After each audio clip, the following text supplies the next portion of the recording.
I want to welcome you to this safe place, my beautiful friend. I hope you're doing well out there. Um,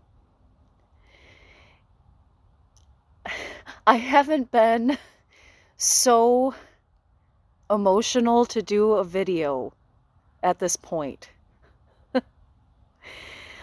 So I'm going to try my best to bring to you this message.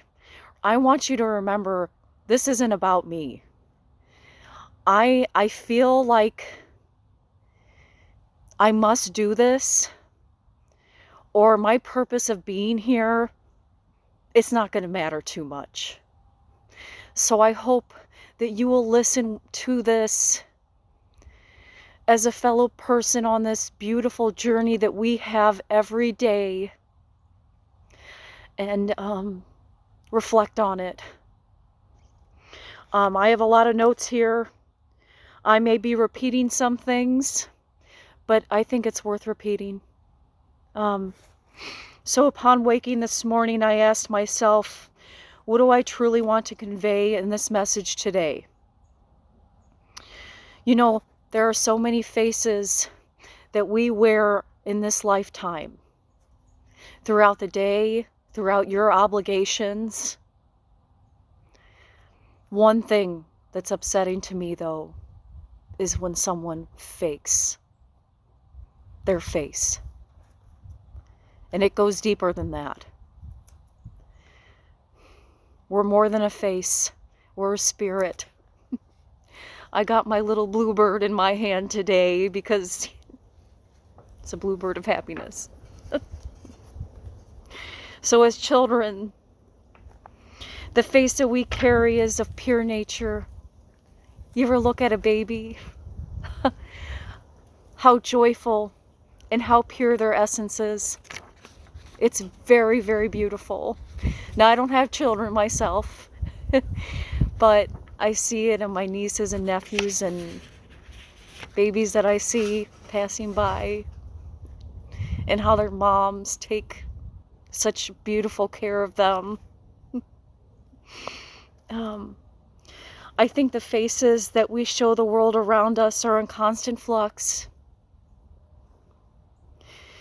But I hope to God, I hope to whatever, that when you look at yourself in the mirror, and I want you to do that, I want you to look at that beautiful spirit in the mirror. I want you to ask yourself, am I happy with how I'm living? Am I fulfilled in what I'm doing? Am I living with integrity? Am I living with honor? Would my higher self be happy with the person that I am becoming?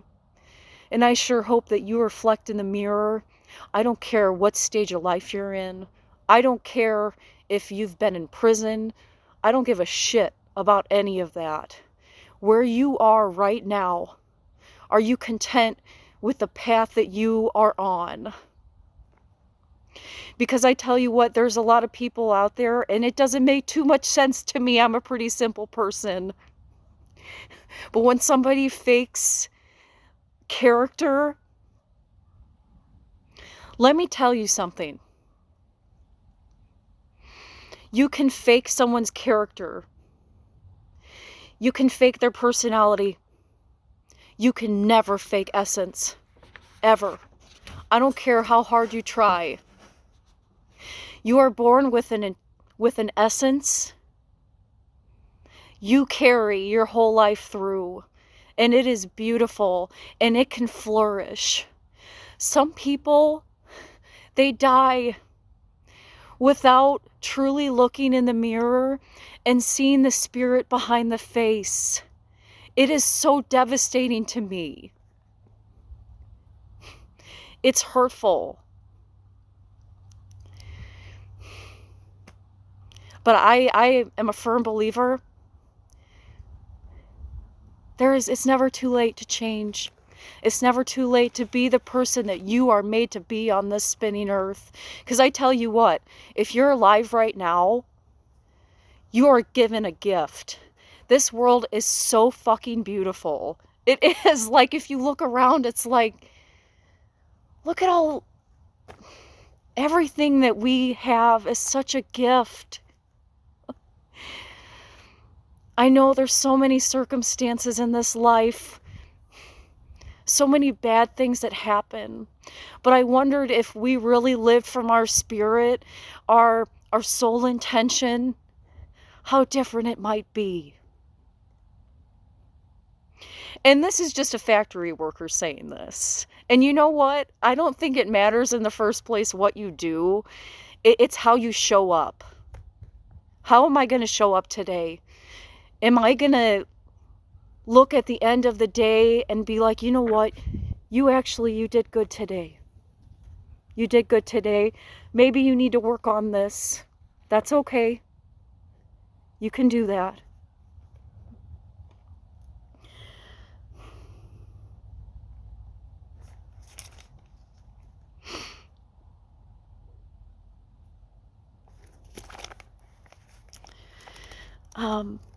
So my experience, I've been getting a lot of friend requests on Facebook, and I try to view all of their profiles, see what they're about. And I'm so grateful because I've made some new friends, and then there have been some false people. Now I know on my Facebook I do have probably some people that aren't genuine.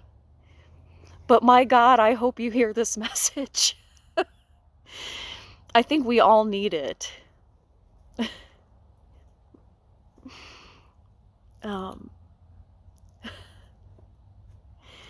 Okay, let's see. I don't know where I'm at in my notes. But we are given a chance every day to renew ourselves, to be better version of ourselves. And please do not compare yourself to other people's journeys, because that just does not end well. Now, we're all brothers and sisters on this path, which is an amazing thing. And when, I was watching, Ed Milet is one of my favorite people. He's an incredible human being. You can tell a lot about a person about the people they look up to. And he actually recently interviewed one of my other favorite people, Deepak Chopra. But he also interviewed a gentleman, okay, let me see, John Gordon. If I have mispronounced that, I will put it in my post. I don't mean to be disrespectful at all. He's a wonderful man. But Ed Milet interviewed John a few days ago. And he was talking about how people are so separate. We're separate in this life.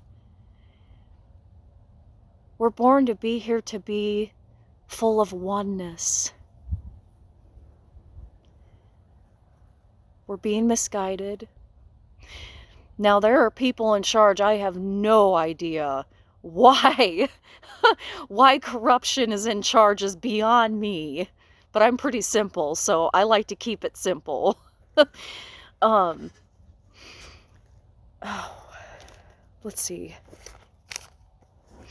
Okay, so I'm just going to go ahead and read what I have here, since I've kind of been off the script. Let's see here. I wrote this a few different times. Okay. I'm going to read this, and then I'm going to read a very special story. Of course, it's by Dennis Merritt Jones, and it's called If Your Life Were a House. Okay. I'm just going to go ahead and stand over here, so I'll meet you over there.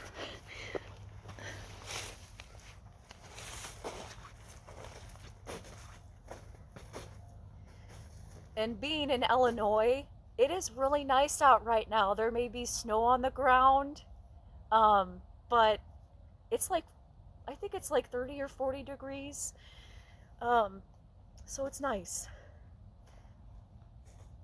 Okay.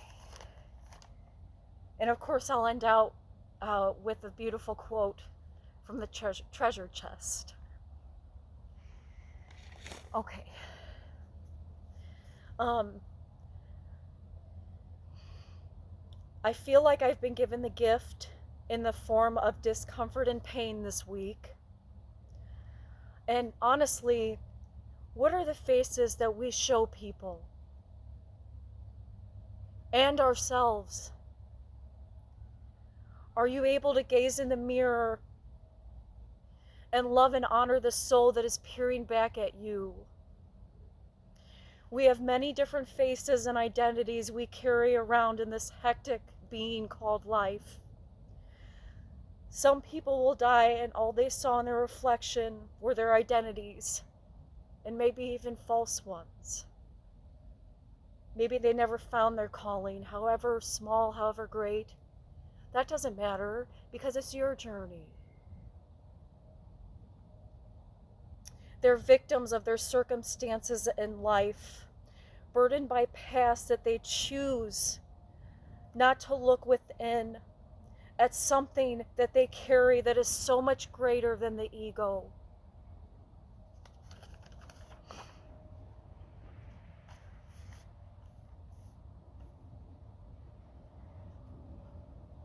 That being in you that's not being tossed around like a boat at constant rapid movements of the ocean. That deeper whole self. People that I call takers or seekers, that are choosing to be victims of their desires and wants. They will keep seeking until either they've had enough of themselves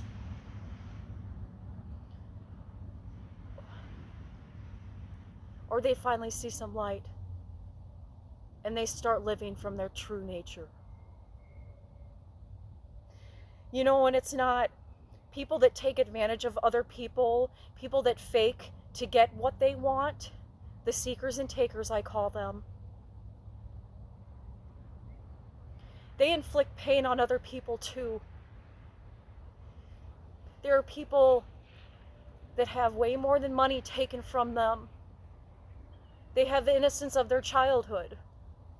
They're rape victims. They're people that embezzle money. I mean, there's just so much. Because they're living from that state where I want this, I want that, all the time. We are made to be givers. You know, there's one thing I will never change in my journey, and that is my essence. It will only grow with time. And I hope and I pray the same for you, my dear friend, on this beautiful path.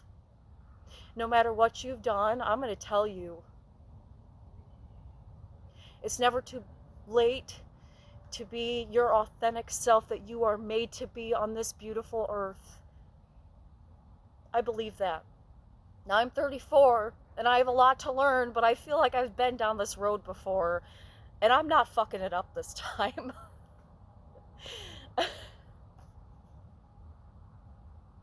I apologize for my language today. My goodness, I hope this can be posted.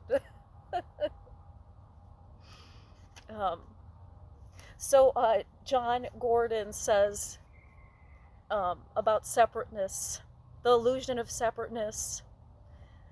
It is an illusion. We are here to be together in this journey. If you're alive right now, you are here for a purpose. I firmly believe that. And remember, nobody can ever fake your essence.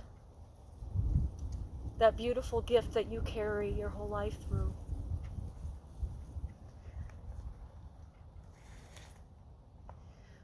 Okay. This is The Art of Being by Dennis Merritt Jones. 101 Ways to Practice Purpose in Your Life. I haven't even looked into any of his other books. I need to do that because I strongly feel that this one is worth like $1 million. Okay, this is lesson number 38. If your life were a house,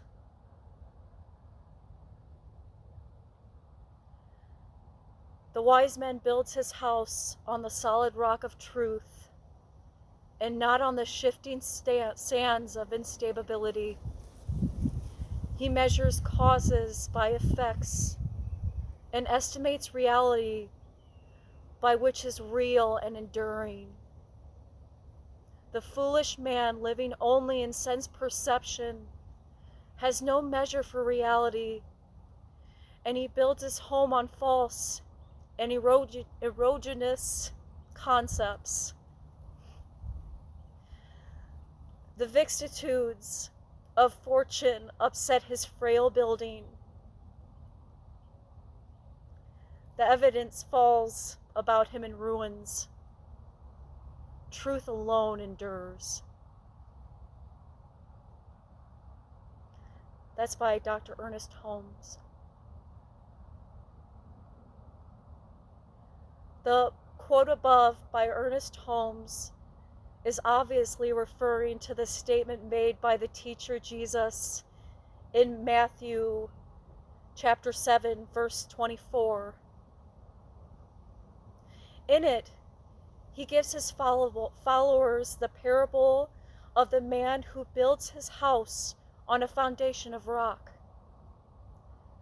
Finding stability,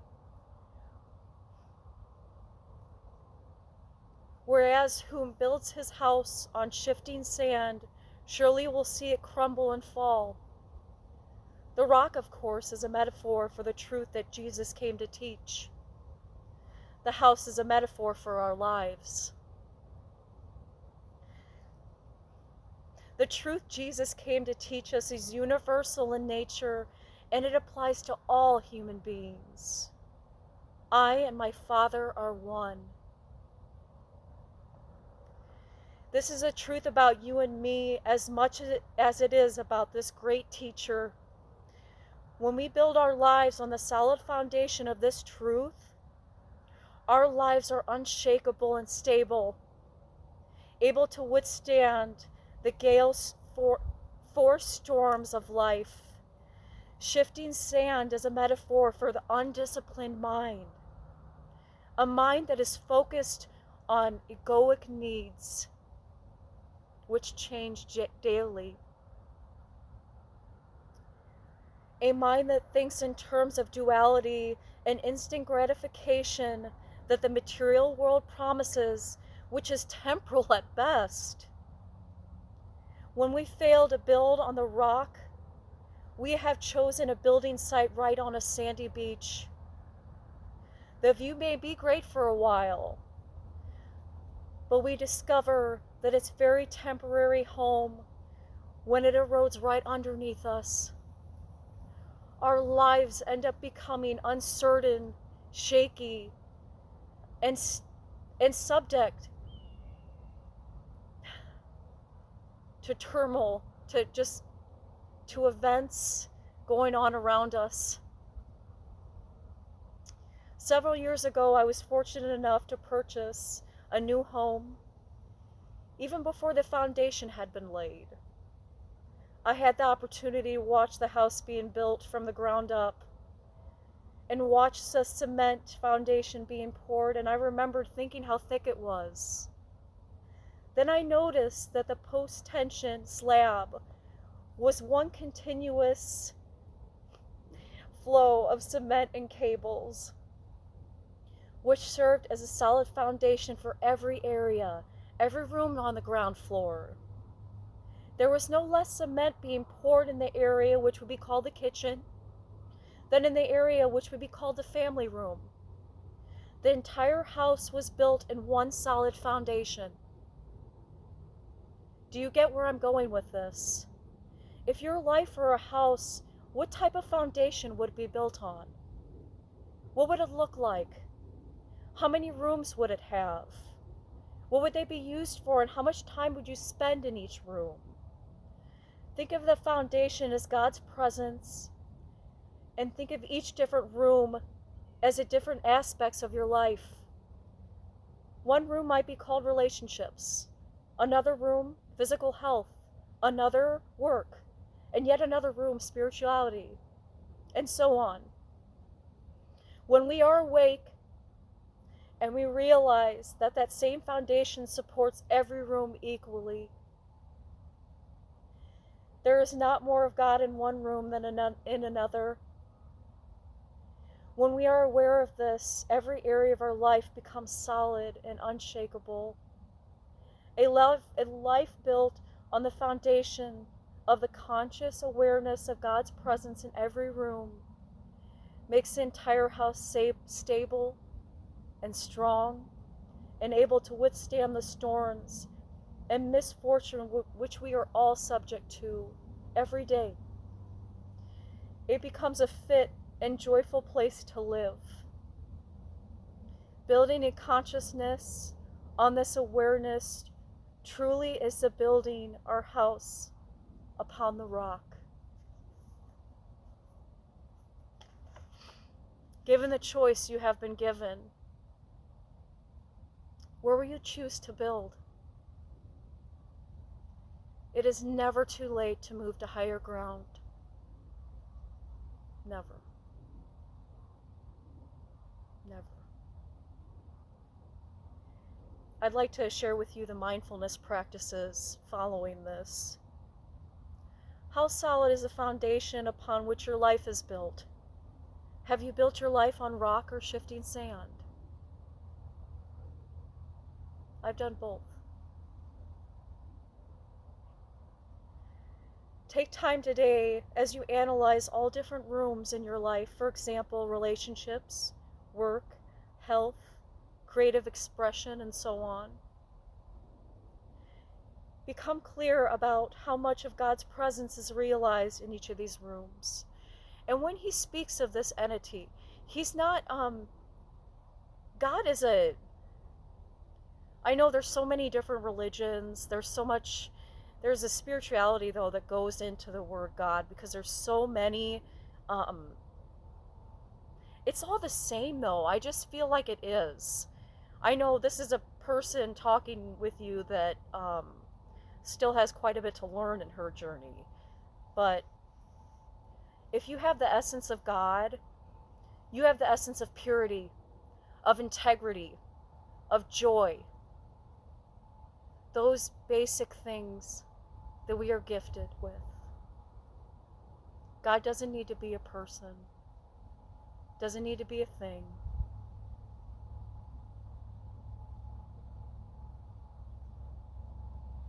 If you discover any imbalance or instability, or if you feel like you're standing on shaky ground, make a commitment to yourself to begin a new draft, a new blueprint for your life.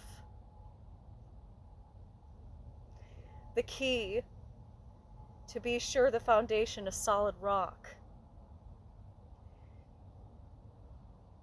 Do what you have to do to put God first, your higher self first. Start now. Yes, now. That's how we ended it. I hope you gaze into the mirror today, my beautiful friend, on your journey. And look if you're happy with that spirit behind the face. Your face will change throughout the years. Your essence might too. And growth. As the body deteriorates with time, because obviously the physical world is changing all the time, there's an essence you carry that no one can take from you. No one. It's a gift. I have had the opportunity in the small town I'm in and in the small workplace I'm in to meet some absolutely beautiful souls on this journey. Let me tell you, it's not going to matter what you do. It's going to be how you show up. First, show up for yourself. The rest will come with time. We can all be takers and seekers, but it's that choice to rise above that. That's where the beauty starts. And not physical beauty, I'm not talking about that. I'm talking about beauty of the soul.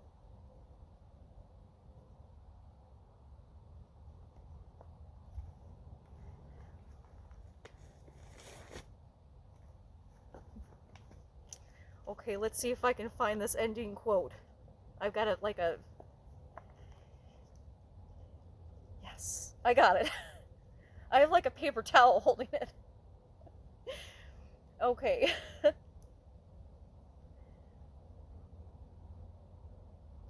There are no rules of architecture for a castle in the clouds.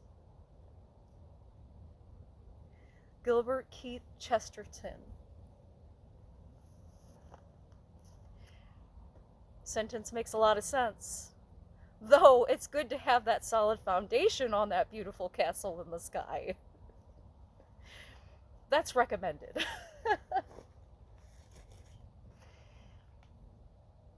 I wish you bluebird wishes every day on your journey wherever you may be. And for my newfound friends that I have met, I am so grateful for your presence. And just to share this life. Please look in the mirror today and ask your higher self if you are content with your path. If you're not, it's never too late to change that. It's not. No matter what you've done, it's about the spirit.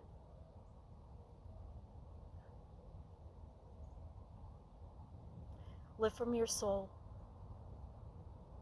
Whatever you may do, you're here for a reason. You certainly are here for a reason.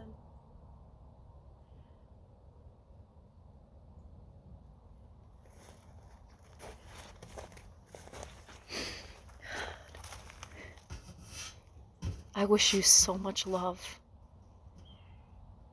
Be true to you and everything will work out just fine.